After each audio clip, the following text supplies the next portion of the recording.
But there's no sign of Baldrick. Instead, a former Scottish international who made his name with Ipswich before moving to Tottenham and then Manchester United. Alan Brazil had his greatest success at Ipswich and owns this pub there, but still keeps a close eye on his old clubs.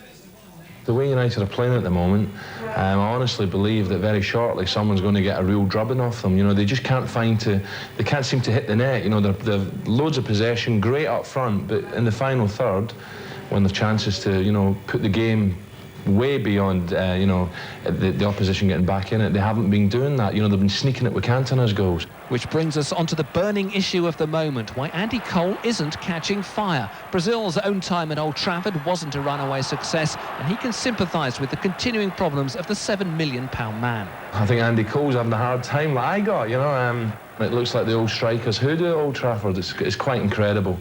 You know, they pulverise sides, and yet they haven't had a prolific goal scorer, I don't think, since Dennis Law, George Best. You know, when was the last time United had a top scorer at the end of the season, you know, in the Football League or the Premier League now? But while Cole's changed his game a lot, you know, before when he first came over to this country, it was all, apart from his silky skills, he had a lot of aggression in there. And I think he's toned his aggression down, and some people said that perhaps he's not the same player.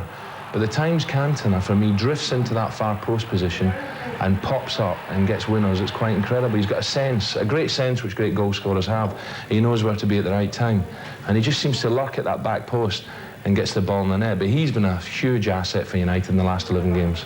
But if Newcastle and Liverpool fans want to take heart from recent history, the last time Manchester United lost was against Tottenham at White Hart Lane on New Year's Day.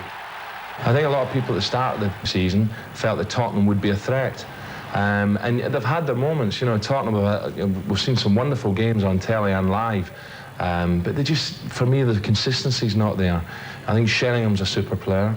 You know, I'm pleased the boy Armstrong's done well. Now, he could hurt United with his pace, you know, especially with Pallister not being there, because Pallister, for me, is the one who, you know, for centre-halves, he's much quicker than Stevie Bruce. But Armstrong's a dangerous player. Fox is a dangerous player. Spurs are aiming for a place in the UEFA Cup next season. United want to return to the Champions League. Whether they'll make it is under discussion in establishments like Alan Brazil's up and down the country. Perhaps some pointers on Sunday.